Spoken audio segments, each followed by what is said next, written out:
Sir, we need you to move to economy. 5 words, spoken calmly by a flight attendant. 5 words that would bankrupt a billion-dollar airline. A $650 million contract doesn't vanish in a boardroom. It doesn't collapse under the weight of failed negotiations or legal disputes. Sometimes, the most catastrophic business decisions happen in the most unexpected places. This one happened at 35,000 feet, in the hushed luxury of a first-class cabin, over a dispute that should have taken 30 seconds to resolve. Instead, it took 30 seconds to destroy an airline's future. This is the story of how prejudice, entitlement, and a single moment of profound disrespect didn't just cost Atlantic Wings Airlines a contract, it cost them everything. Marcus Thompson wasn't the kind of man who announced his arrival. At 42 years old, he had learned that true power didn't need a microphone. It whispered. He moved through the world with the quiet confidence of someone who had nothing left to prove.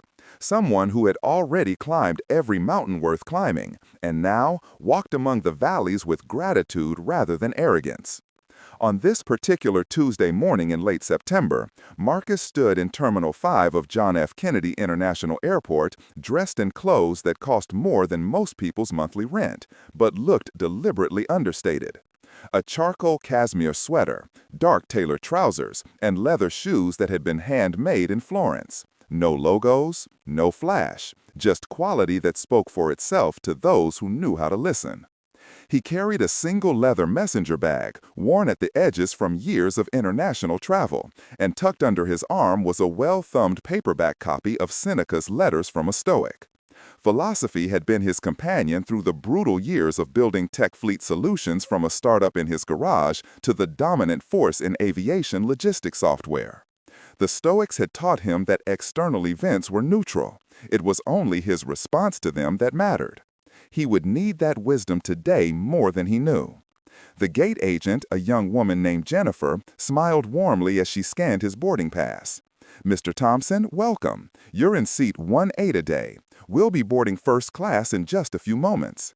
Her professionalism was genuine, unrehearsed. She had no idea she was checking in the man whose technology platform powered 40% of Atlantic Wings' operational efficiency.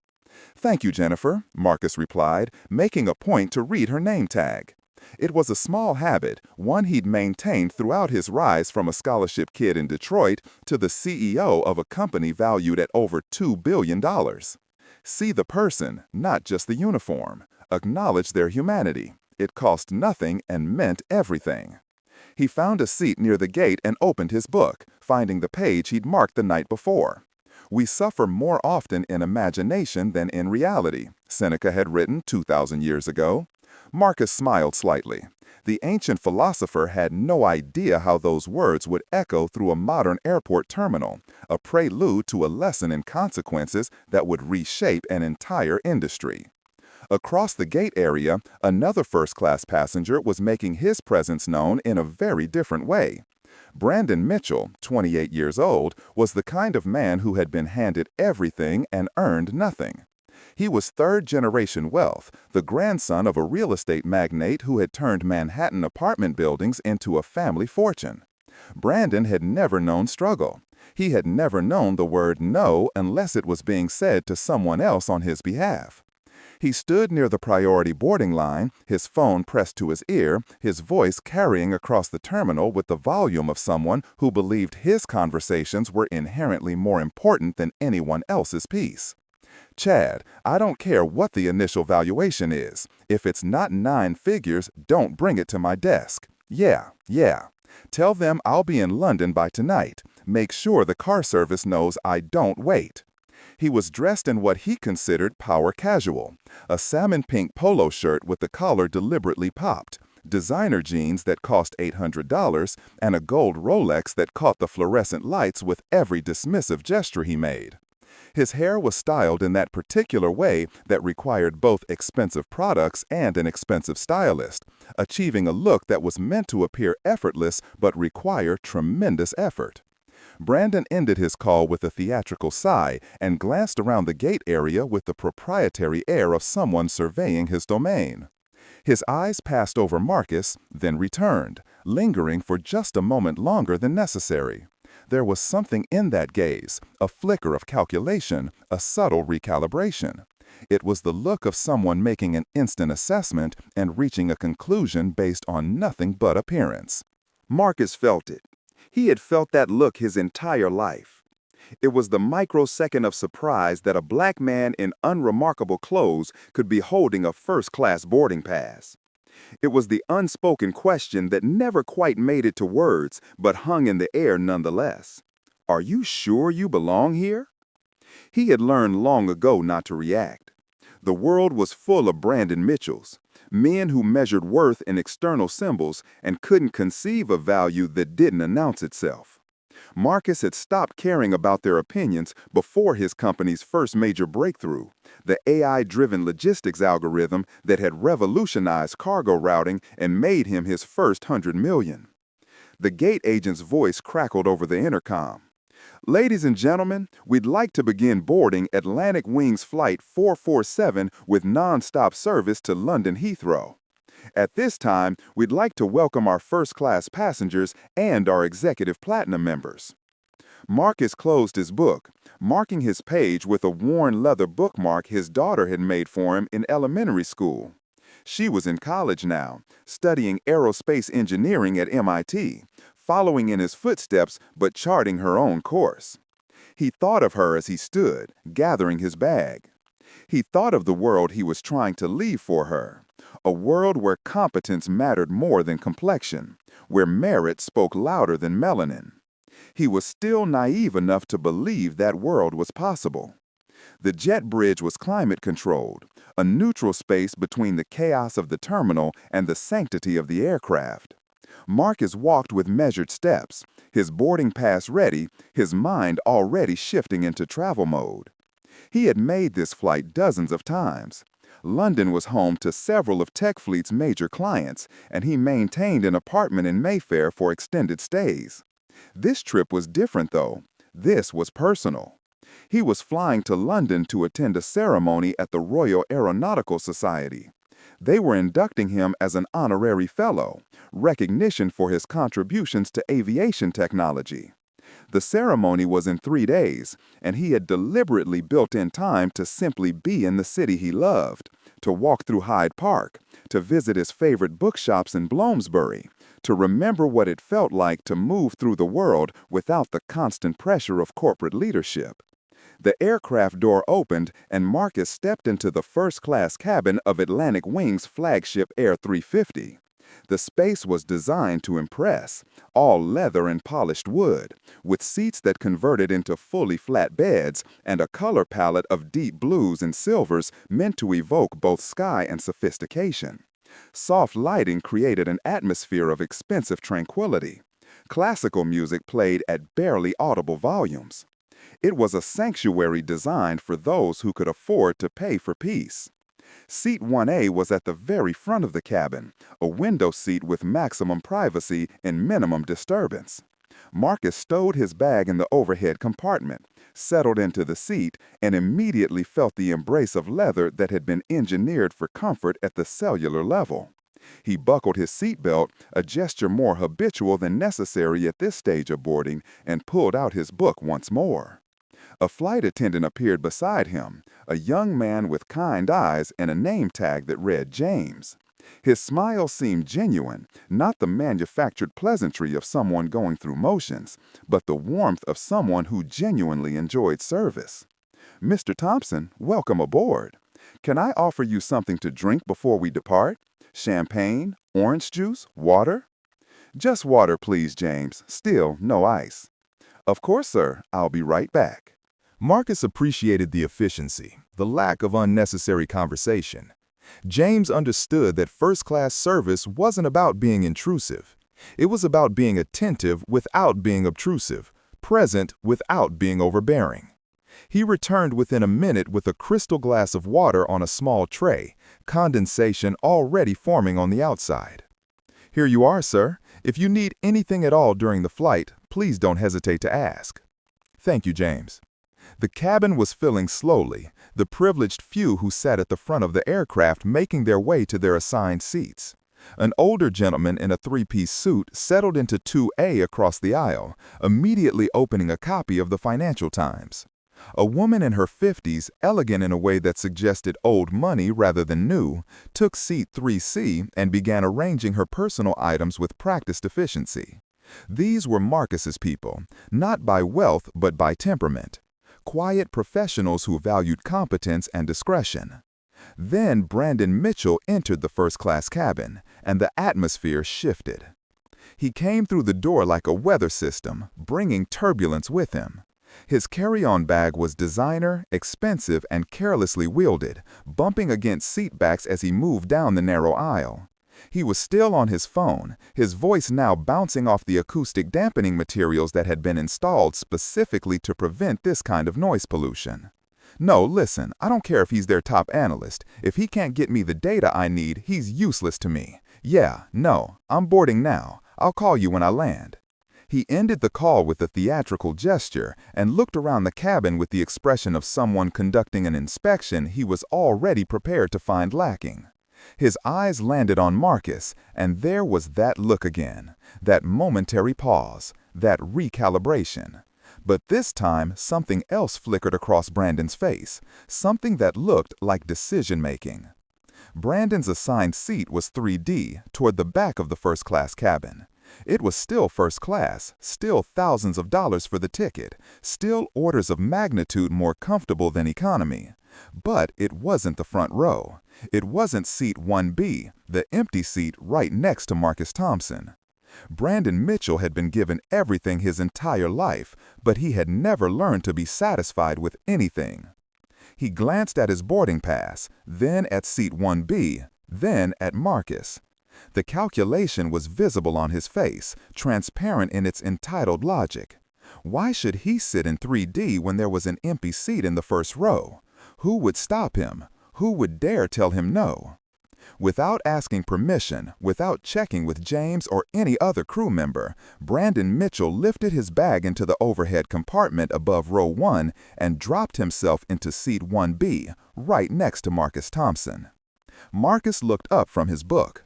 For a moment, their eyes met. Marcus saw everything he needed to see in that fraction of a second. The assumption, the entitlement, the unspoken belief that rules were for other people, that this man could simply take what he wanted because he had always been able to take what he wanted. "Excuse me," Marcus said, his voice calm and measured. "I believe you might be in the wrong seat." Brandon turned to him with a smile that didn't reach his eyes. It was the smile of someone who had been challenged and found the challenge amusing rather than threatening. "Oh, this?" He gestured vaguely at the seat beneath him. "This one was empty, and my seat back there has someone's bag in the overhead that's taking up all the space. I figured I'd just sit here. No harm, no foul, right?" It was a lie delivered with the confidence of someone who had never been held accountable for lying. Marcus could see James the flight attendant approaching, concern already forming on his face. This was about to become a problem, and Marcus felt a familiar weariness settle over him. How many times in his life had he been forced to navigate situations like this? How many times had he been required to be the reasonable one, the accommodating one, the one who had to smooth over someone else's entitlement just to avoid causing a scene? "Sir," James said, addressing Brandon with professional courtesy but firm authority, "I'm sorry, but you're assigned to seat 3D. This seat 1B is actually being held for a possible late boarding passenger. I'll need to ask you to move to your assigned seat, please." "Thank you, James." It was a diplomatic lie, and Marcus appreciated it. James was trying to diffuse the situation without direct confrontation, giving Brandon an out that would let him move without losing face. Brandon, however, had no interest in outs. He had interest only in winning. "Look, buddy," he said, and the word buddy dripped with condescension. "I'm sitting here now. The seat was empty. If someone shows up, I'll move then. But right now, I'm comfortable, and I don't see the problem." It was a lie delivered with the confidence of someone who had never been held accountable for lying. Marcus could see James, the flight attendant, approaching, concern already forming on his face. This was about to become a problem, and Marcus felt a familiar weariness settle over him. How many times in his life had he been forced to navigate situations like this? How many times had he been required to be the reasonable one, the accommodating one, the one who had to smooth over someone else's entitlement just to avoid causing a scene? "Sir," James said, addressing Brandon with professional courtesy but firm authority, "I'm sorry, but you're assigned to seat 3D. This seat 1B is actually being held for a possible late boarding passenger. I'll need to ask you to move to your assigned seat, please." It was a diplomatic lie, and Marcus appreciated it. James was trying to diffuse the situation without direct confrontation, giving Brandon an out that would let him move without losing face. Brandon, however, had no interest in outs. He had interest only in winning. "Look, buddy," he said, and the word buddy dripped with condescension. "I'm sitting here now. The seat was empty. If someone shows up, I'll move then. But right now, I'm comfortable, and I don't see the problem." James's professional smile tightened almost imperceptibly. "Sir, I understand, but airline policy requires—" "Airline policy?" Brandon interrupted, his voice rising just enough to attract attention from other passengers. "Do you know who I am? My family has flown Atlantic Wings for 3 generations. We have more miles on this airline than you probably have in your entire career. I think I can sit where I want." Marcus closed his book slowly, deliberately. He placed it on the small side table built into his seat's armrest. He had been in enough negotiations, enough boardrooms, enough hostile takeover meetings to recognize what was happening. This wasn't about a seat. This was about power. This was about a man who needed to assert dominance, who needed to win, even if winning meant nothing more than sitting in a seat that wasn't his. And Marcus knew, with the certainty that comes from decades of lived experience, exactly how this was going to play out. James, the flight attendant, looked genuinely distressed. He was young, probably in his mid-20s, and this was clearly beyond his pay grade. "Sir, I'll need to get the purser. Please wait here." He hurried toward the front galley, and Marcus watched him go with a sinking feeling in his stomach. He had been on enough flights to know what getting the purser meant. It meant escalation. It meant management. It meant someone with more authority and often, unfortunately, less sense. Brandon settled more deeply into seat 1B, crossing his legs in a posture of deliberate relaxation. He pulled out his phone and began scrolling, the universal gesture of dismissal. He had made his stand, and in his mind, he had already won. Marcus looked out the window at the tarmac, at the ground crew loading the last of the baggage, at the normal operations of an ordinary flight. He thought about Seneca, about the Stoic principle that we cannot control external events, only our response to them. He had no idea how thoroughly that principle was about to be tested. The purser who emerged from the galley was exactly what Marcus had feared. Robert Coleman was a man in his late 50s with silver-streaked hair and the bearing of someone who had spent decades enforcing rules with rigid inflexibility. He wore his authority like armor, and his face was set in an expression that suggested he had already decided how this situation would be resolved before he had even heard the details. He approached row 1 with James trailing behind him like an anxious shadow.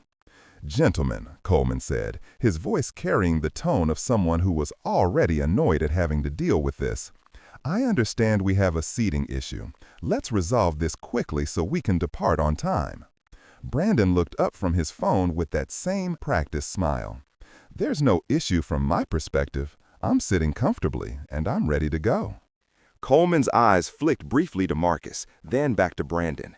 That flick, that microsecond of eye contact, told Marcus everything. Coleman had already made his assessment. He had already decided who the problem was and how he was going to fix it. "Sir," Coleman said, and Marcus realized with a cold certainty that "sir" was being addressed to him, not to Brandon. "I apologize for the confusion. There seems to have been a double booking issue with this seat. We're going to need to ask you to move to accommodate our other passenger." The words hung in the air like ice crystals, sharp and cold and cutting. A double booking issue? It was such an obvious lie that Marcus almost admired the audacity of it. There was no double booking. There was only a man in the wrong seat and a purser who had decided that moving Marcus was easier than confronting Brandon. Marcus took a slow breath.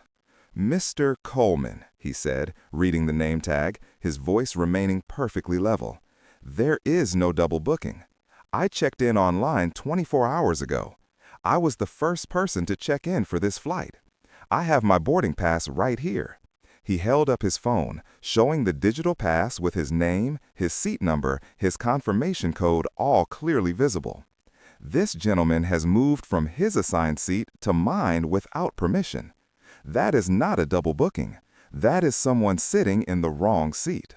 Coleman's jaw tightened. He was clearly a man unused to having his authority questioned, especially with such calm precision. He glanced at Brandon, who had now assumed the posture of someone being inconvenienced by all this unnecessary drama. Then back to Marcus. "Sir, I understand your frustration, but we have protocols for these situations. The fact is, we have 2 passengers for 1 seat, and we need to resolve this immediately. We are already behind schedule." It was masterful deflection.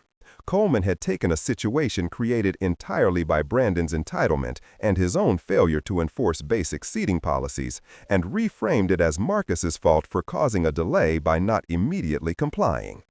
Marcus felt something cold settle in his chest. Not anger, not yet. It was something closer to recognition. He had seen this play before. He knew all the lines. He knew how it ended. "Mr. Coleman," Marcus said, his voice still level but with an edge of steel now, "I am not moving. I paid for this seat. I checked in for this seat. This is my assigned seat. If there is a conflict, it is because this gentleman," he gestured toward Brandon without looking at him, "decided to sit somewhere he was not assigned. The solution is simple. He returns to his seat." Brandon finally looked up from his phone, his expression a mixture of amusement and irritation, as if he were watching a dog that had momentarily forgotten it was supposed to be obedient. "Look, man," Brandon said, and the word man carried layers of condescension that Marcus had heard 1,000 times before. "I don't know what your problem is, but you're making a scene over nothing. The crew is trying to help you out here.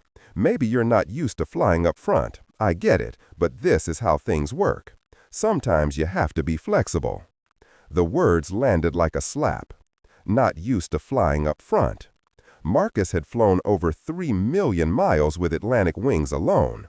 He held their highest tier status. He had been in more first-class cabins than Brandon had probably been in restaurants. But none of that mattered, because Brandon had made his assessment based not on facts, but on something far more primitive. Marcus turned his head slowly and looked directly at Brandon Mitchell for the first time since this had begun. He didn't speak. He simply looked. And in that look was the accumulated weight of 42 years of navigating a world that constantly demanded he prove his right to occupy space that white mediocrity assumed was theirs by birthright. Brandon, for just a moment, seemed to recognize that he had said something dangerous. His smirk faltered. But then Coleman, in his infinite wisdom, decided to make everything infinitely worse. "Gentlemen, let's keep this civil. Sir," he addressed Marcus, "we have several excellent seats available in our premium economy cabin. Seat 12B has extra legroom, and I'm authorized to offer you a full refund of the fare difference, plus a $500 travel voucher for your inconvenience." The cabin had gone silent. The other first-class passengers, who had been studiously pretending not to notice this confrontation, were now openly watching. The older gentleman with the Financial Times had lowered his paper. The elegant woman in 3C had paused in her preparations. James, the young flight attendant, looked like he wanted to disappear into the galley. $500. Coleman had just offered Marcus Thompson, the CEO of a company that generated over $800 million in annual revenue, $500 to move from first class to premium economy. He had offered him $500 to accept being removed from his paid seat so that a white passenger who had broken the rules could take it. And everyone in that cabin knew exactly what was happening. This wasn't about a seating error. This wasn't about airline policy. This was about who belonged and who didn't. This was about whose comfort mattered and whose dignity was negotiable. Marcus felt a strange calm descend over him. It was the same calm he felt in the moments before making a major business decision. The clarity that came when all the noise fell away and only the essential truth remained. He had built his career on reading situations, on understanding leverage, on knowing exactly when to negotiate and when to walk away. This was a walk-away moment. "Mr. Coleman," Marcus said quietly, "let me make something perfectly clear. I am not moving to premium economy. I am not moving to another first-class seat if one magically becomes available. I am not accepting your $500 or your patronizing offer. What I am going to do is this. I am going to give you one final opportunity to resolve this situation correctly by asking this gentleman to return to his assigned seat. If you choose not to do that, if you choose instead to continue this charade, then I will voluntarily deplane. But understand this, if I walk off this aircraft, you will regret this moment for the rest of your career." The threat was delivered without raised voice, without aggression, without any of the theatrical anger that Coleman probably expected. It was simply a statement of fact, delivered with the confidence of someone who knew exactly what cards he held. Coleman's face flushed red. "Sir, I'm going to have to ask you not to make threats against airline personnel. If you continue, I will have no choice but to call ground security." "That won't be necessary," Marcus said, already unbuckling his seatbelt. "I'm leaving voluntarily." Brandon Mitchell, who had been watching this escalation with increasing satisfaction, finally spoke up. "Yeah, probably for the best, man. Don't want to make this a bigger thing than it needs to be, right?" Marcus stood. He reached into the overhead compartment and retrieved his leather messenger bag. He pulled out his worn copy of Seneca and tucked it under his arm. He looked at James, the young flight attendant who had tried to do the right thing and been overruled by his superior. "I'm sorry you were put in this position, James," Marcus said softly, so only the young man could hear. "None of this was your fault." James looked like he might cry. "Sir, I'm so sorry. This isn't right." "I know," Marcus replied, "but you'll remember this. And maybe someday, when you have the authority to change things, you will." Then Marcus Thompson, CEO of TechFleet Solutions, the man who held a contract worth $650 million with Atlantic Wings Airlines, the man whose software platform was responsible for routing 40% of this airline's cargo logistics, walked down the jet bridge and off the plane. Behind him, Brandon Mitchell settled more comfortably into seat 1B, pulled out his phone, and texted his friends. "Just got upgraded because some guy couldn't handle first class. Atlantic Wing service is top tier." Robert Coleman, the purser, made a brief note in his incident report. "Passenger in 1A voluntarily deplaned after refusing to cooperate with crew instructions regarding seat reassignment. Departure delayed 18 minutes. Situation resolved without security intervention." And James, the young flight attendant, stood in the galley and thought about finding a new job. None of them, not one single person on that aircraft, had any idea what had just happened. They thought they had resolved a minor seating dispute. They thought they had avoided a scene. They thought they had protected their departure schedule and maintained order in their cabin. They had actually just detonated a bomb. They just wouldn't hear the explosion for another 47 minutes. Marcus walked back through the jet bridge with the same measured pace he had used to board. No rushing, no drama, just a man who had made a decision and was following through with it. The gate agent, Jennifer, looked up in surprise as he emerged. "Mr. Thompson, is everything all right? Did you forget something?" "No," Marcus said simply. "There was an issue with the seating. I've decided not to take this flight." Jennifer's face went through a series of expressions: Confusion, concern, and then a dawning professional horror as she realized that something had gone very wrong on her watch. "Sir, is there anything I can do? Would you like me to rebook you on our next London flight? It departs at 4:30 this afternoon." "No, thank you, Jennifer. I'll make other arrangements." He walked away from the gate, through the terminal, following the signs toward the airline lounges. His phone buzzed in his pocket. A text from his daughter. "Have a safe flight, Dad. Proud of you for the RAS ceremony. You earned it." He smiled despite everything, texted back a heart emoji, then put the phone away. His daughter would be proud of what he was about to do. Not because it was vindictive, but because it was principled. The Atlantic Wings first-class lounge was nearly empty at this hour, most of its usual occupants already on their morning flights. The receptionist, a middle-aged woman named Patricia, recognized him immediately. "Mr. Thompson, I thought you'd already boarded. Is everything all right?"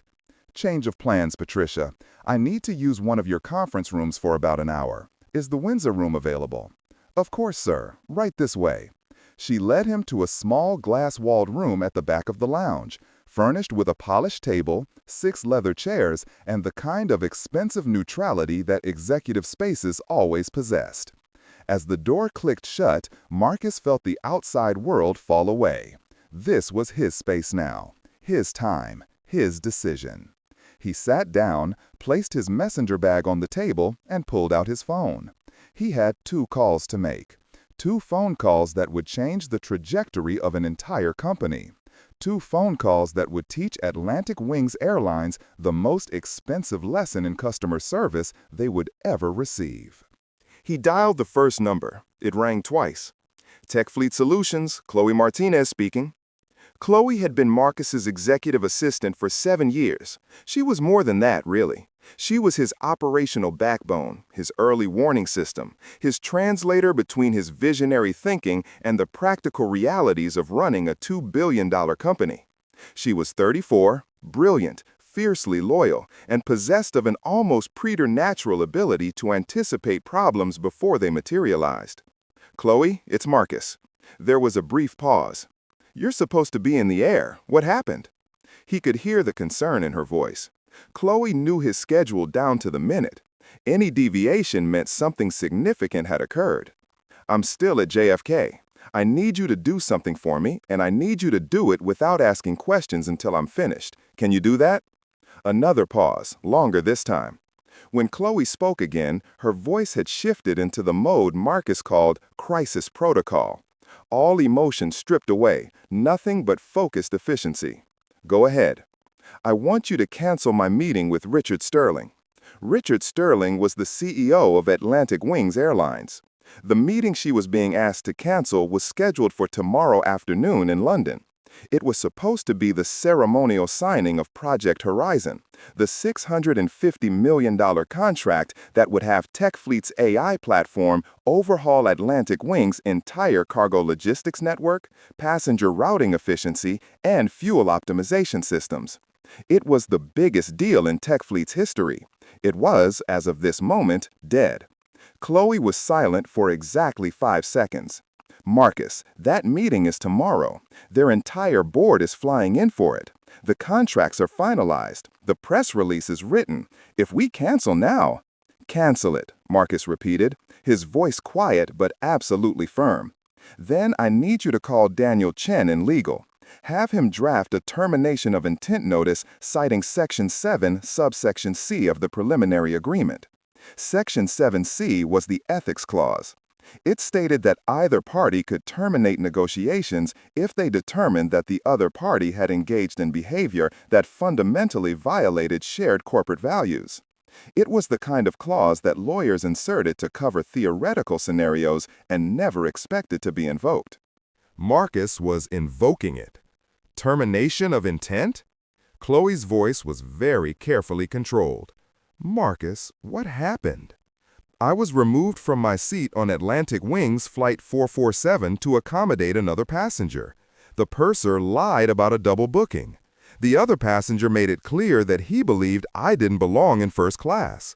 And when I challenged this, I was threatened with security and offered $500 to move to premium economy. So I got off the plane.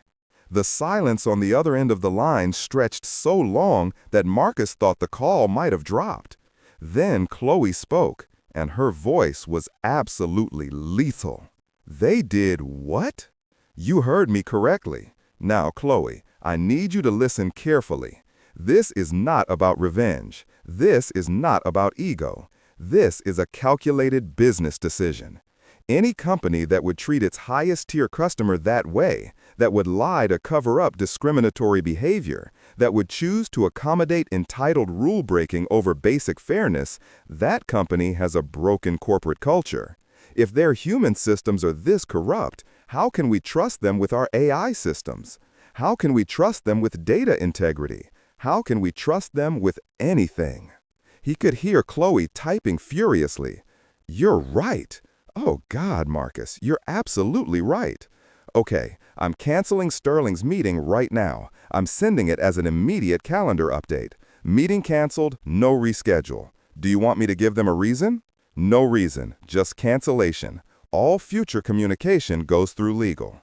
Done. I'm calling Daniel right now. The termination notice will be on Sterling's desk within the hour. One more thing, Chloe. Anything. Book me on the next flight to London. Any airline except Atlantic Wings. I don't care if I have to fly coach on a budget carrier. I am not giving them another dollar of my money. Marcus, there's a Meridian Airways flight leaving from LaGuardia at 2:15, first class. I can have a car waiting for you at terminal arrivals in 15 minutes. Meridian Airways, the smaller, scrappier competitor that had been slowly eating Atlantic Wings' market share through better service and smarter technology adoption. They had been courting TechFleet for years, hoping for exactly the kind of partnership that Atlantic Wings was about to lose. Book it, Marcus said. And Chloe, after you've sent the termination notice, I want you to reach out to Patricia Chen at Meridian. Tell her I'd like to have a preliminary conversation about potential partnership opportunities. Nothing formal, just a conversation. He could hear the smile in Chloe's voice. Marcus Thompson, you are a terrifying man when someone crosses you. I'm not being terrifying, Chloe. I'm being logical. If Atlantic Wings is willing to treat me this way over a seat, imagine how they treat their own employees. Imagine how they cut corners when no one's watching. We were about to bet $650 million and our company's reputation on their integrity. Today, they showed me they don't have any. The car will be there in 12 minutes. Driver's name is Frank. And Marcus, I'm sorry this happened to you. Thank you, Chloe. But don't be sorry. Be efficient. Burn the bridge. Leave no possibility of rebuilding it. They made their choice. Now they live with the consequences. He ended the call and sat back in the leather chair. Through the glass wall of the conference room, he could see the lounge's few occupants going about their morning routines. A businessman reading a newspaper, a couple sharing a quiet breakfast. None of them had any idea that they were witnesses to the beginning of a corporate earthquake. His phone buzzed. A text from Chloe. Done. Sterling's meeting canceled. Legal is drafting termination notice. Car arrives in 11 minutes. Meridian booking confirmed, seat 2A. Frank will meet you at Terminal 4 arrivals. You're a legend. Marcus allowed himself a small smile. Then he opened his messenger bag and pulled out a different book, a journal he kept for moments like this. Not that there had ever been a moment quite like this, but he had learned over the years to document the major decisions, the turning points, the moments when the trajectory of everything changed. He wrote, September 17, JFK Airport. Removed from Atlantic Wings Flight 447, first class, seat 1A. Reason? Not explicitly stated, but implicit in every word and action. Made to make room for white passenger who took my seat without permission. Purser lied about double booking, offered $500 to move to premium economy. I declined and deplaned voluntarily.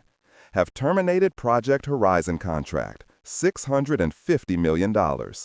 This was not revenge. This was risk assessment.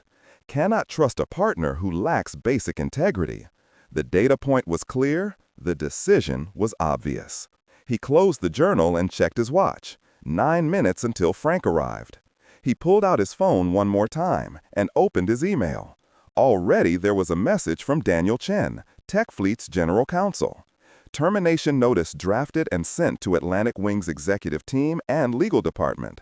Cited Section 7C, breach of shared corporate values. They cannot contest this under the preliminary agreement terms. It's ironclad. Whatever happened, Marcus, I'm sorry, but legally, you've just executed a flawless exit. Marcus typed a brief reply. Thank you, Daniel. Make sure every communication from them goes through you. I do not want to speak to Richard Sterling or anyone else from Atlantic Wings. This matter is closed. He hit send, gathered his belongings, and walked out of the conference room. Patricia, the lounge receptionist, looked up with a warm smile. All set, Mr. Thompson? All set, Patricia. Thank you for the space. Of course. Will we see you again soon? Marcus paused. Actually, Patricia, I think this might be my last visit to an Atlantic Wings lounge. Something in his tone made her smile falter. Oh, well, we'll miss you, sir. I'll miss the service, Marcus said truthfully. The people here have always been excellent. It's the company's leadership that failed today. He walked out of the lounge, through the terminal, following the signs toward ground transportation. His phone buzzed again. This time it was a news alert from the aviation industry publication he subscribed to. Breaking. TechFleet Solutions cancels Project Horizon partnership with Atlantic Wings. $650 million deal terminated. No reason given. Atlantic Wings stock down 4% in early trading. 4%. It had been less than an hour since he'd walked off that plane, and the market had already reacted to the news. That was just the beginning. Within hours, analysts would be scrambling to understand why. Within days, the real story would leak. Within weeks, Atlantic Wings would understand exactly what they had lost and why. Marcus Thompson stepped out of the terminal into the crisp September morning. A black sedan was waiting at the curb, exactly where Chloe said it would be. A man in a driver's uniform, gray-haired and professional, stood beside it. Mr. Thompson, I'm Frank. I'll be taking you to LaGuardia. Thank you, Frank. Frank opened the rear door and Marcus slid into the comfortable leather interior. As the car pulled away from the terminal, Marcus looked back at the building, at the planes lined up at the gates, at the Atlantic Wings logo painted proudly on the terminal wall. He thought about Brandon Mitchell, probably settling in for his transatlantic flight, completely unaware that his moment of entitled arrogance had just cost his preferred airline more than $500 million. He thought about Robert Coleman, the purser, filing his incident report and thinking he had resolved a difficult situation professionally. He thought about Richard Sterling, Atlantic Wings CEO, who was probably in his office right now, staring at a cancellation notice and trying to understand how his company's future had just evaporated. None of them understood yet, but they would. Oh, they would. The car merged onto the highway, heading toward LaGuardia and a flight on a different airline. Marcus pulled out his worn copy of Seneca and found a passage he had underlined years ago. A gem cannot be polished without friction, nor a man perfected without trials. He had been polished by friction his entire life. Today was just one more trial, one more test of his principles, and he had passed it the only way that mattered, by refusing to compromise his dignity for convenience, by valuing his self-respect more than a business deal, by understanding that some things were not for sale at any price.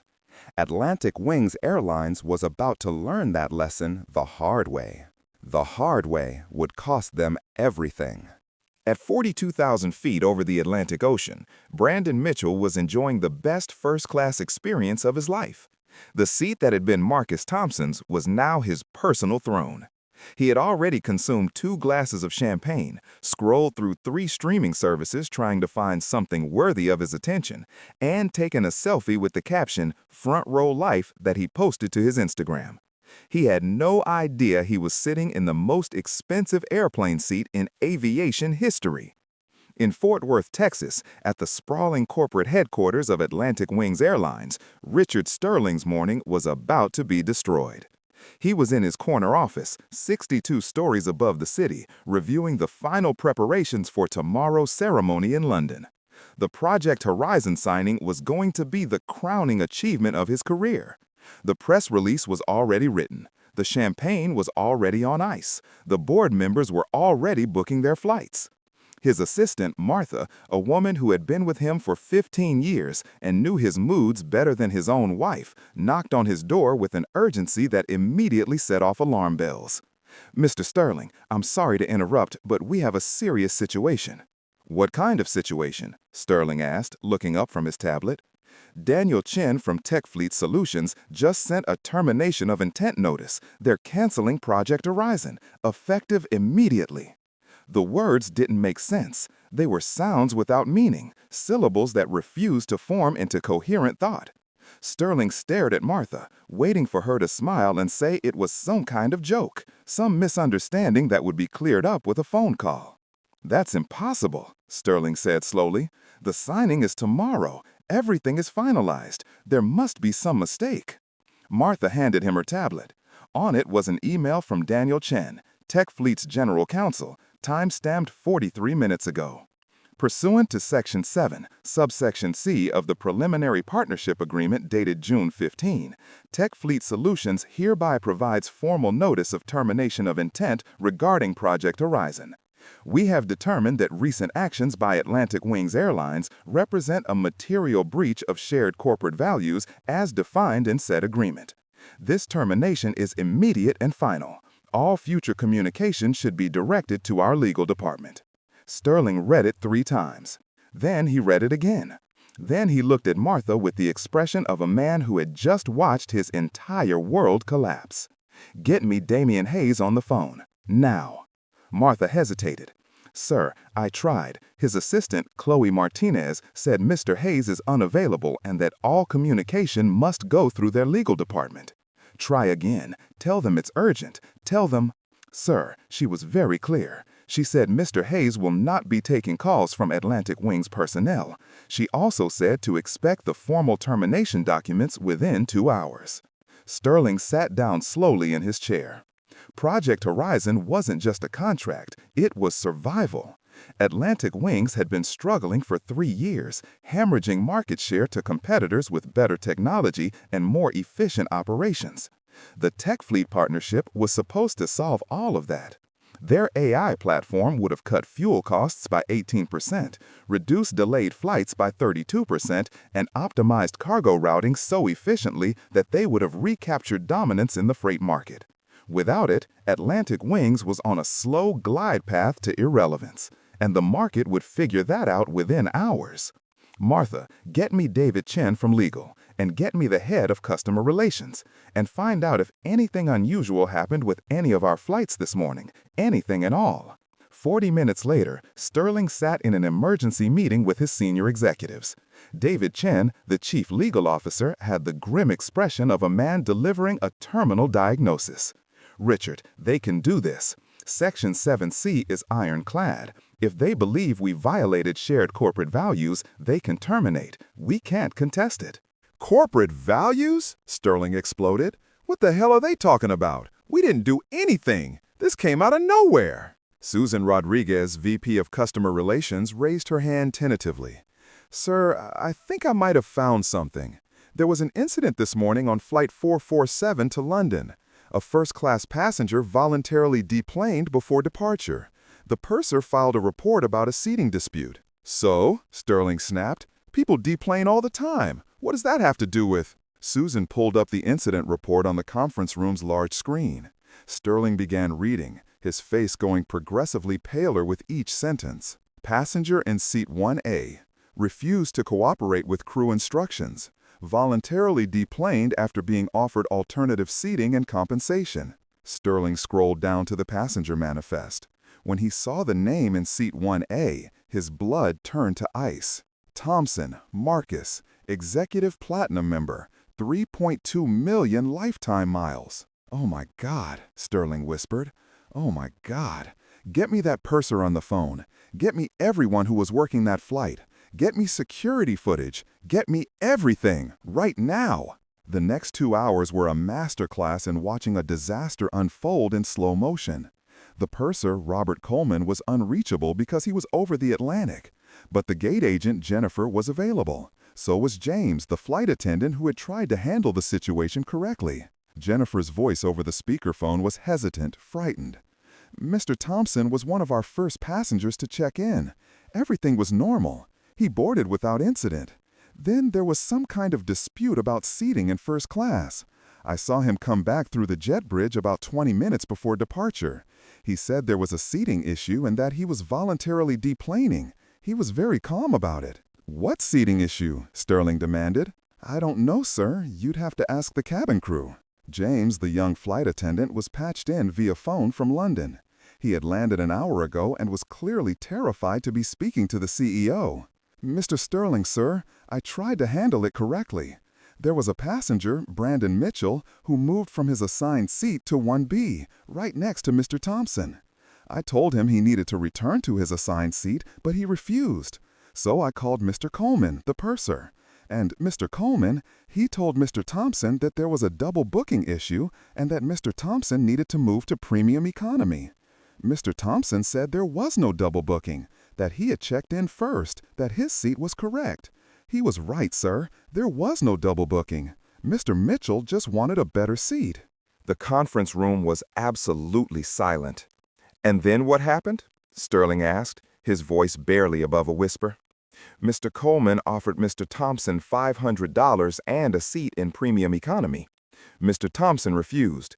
Then Mr. Mitchell said something about Mr. Thompson not being used to flying in first class, and Mr. Coleman threatened to call security if Mr. Thompson didn't cooperate.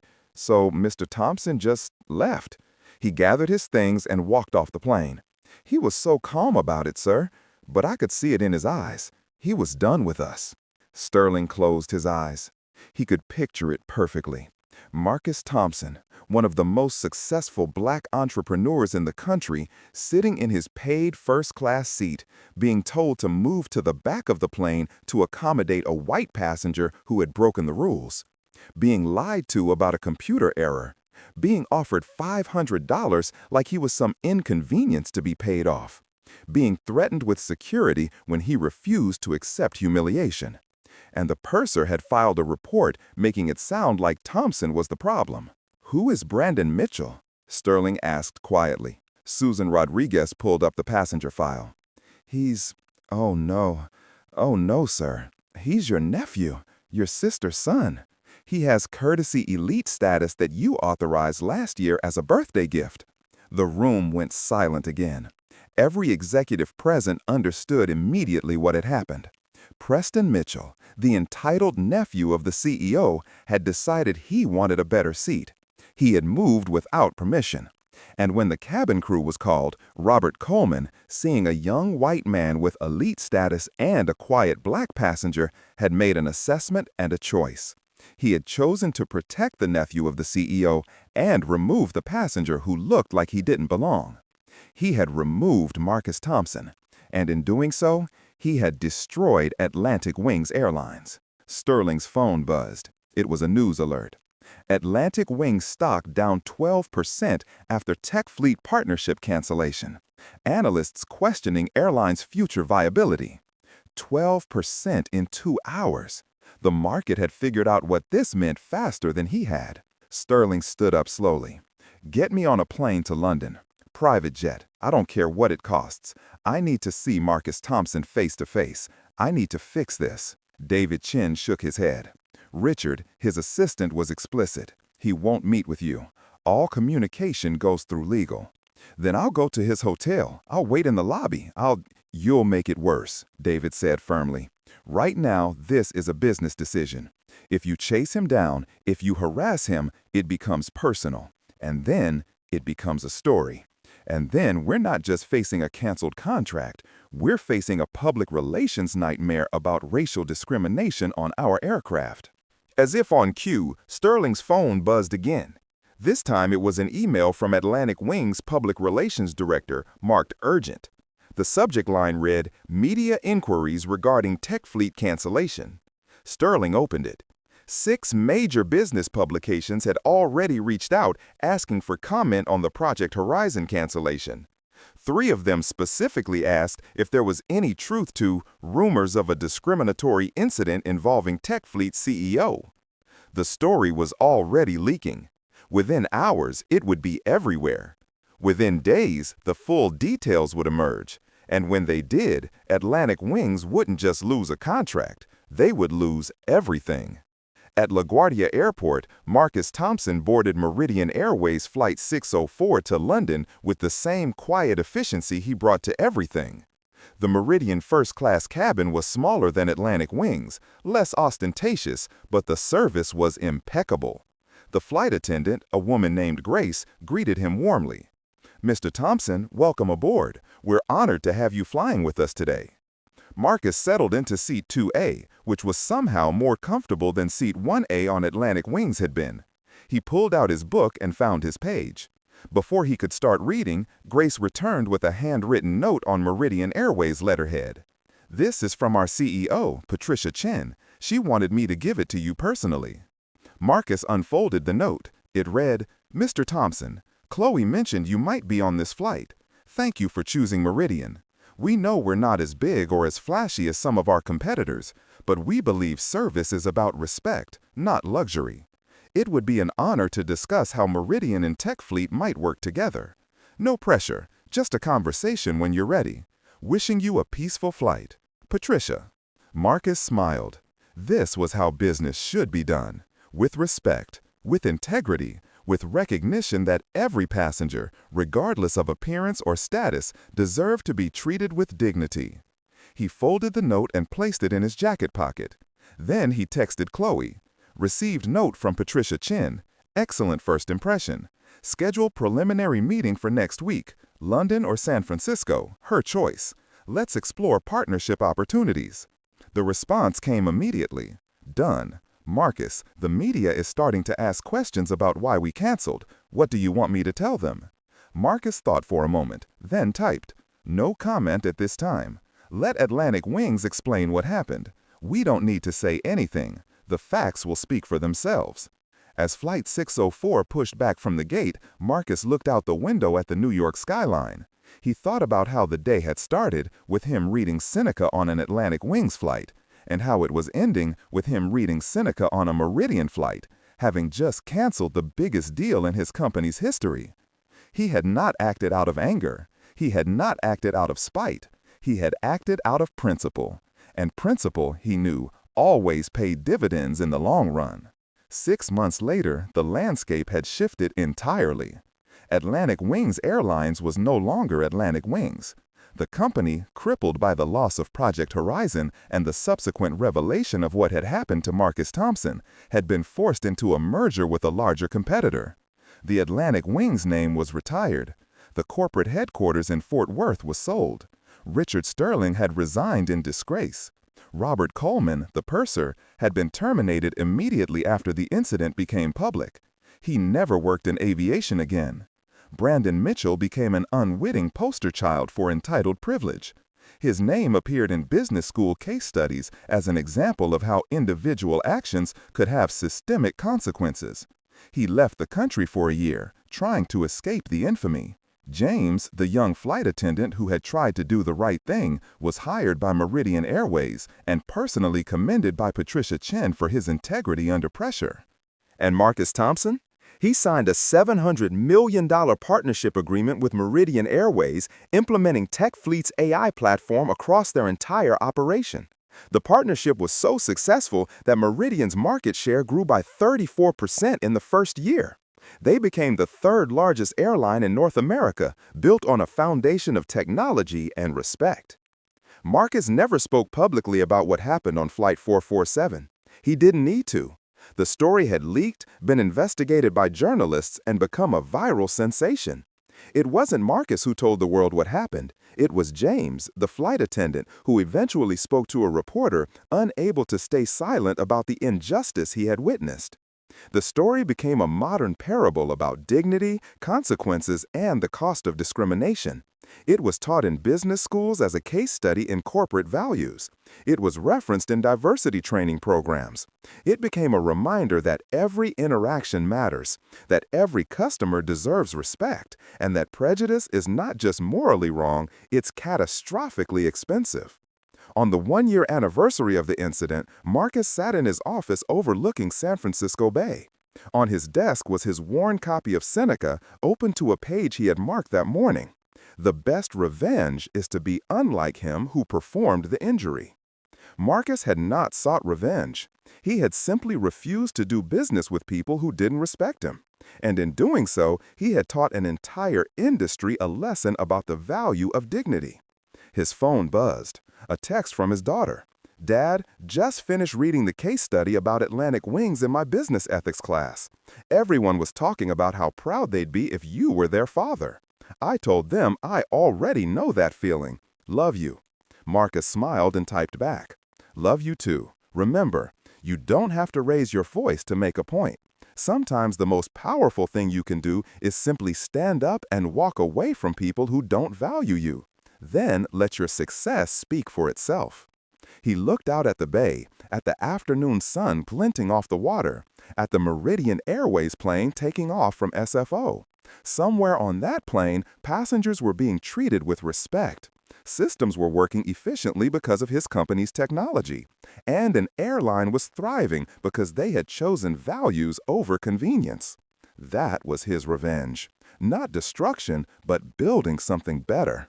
Not tearing down those who wronged him, but elevating those who treated people right.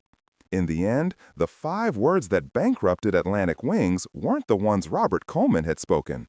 "Sir, we need you to move to economy." The 5 words that changed everything were the ones Marcus Thompson had chosen in response.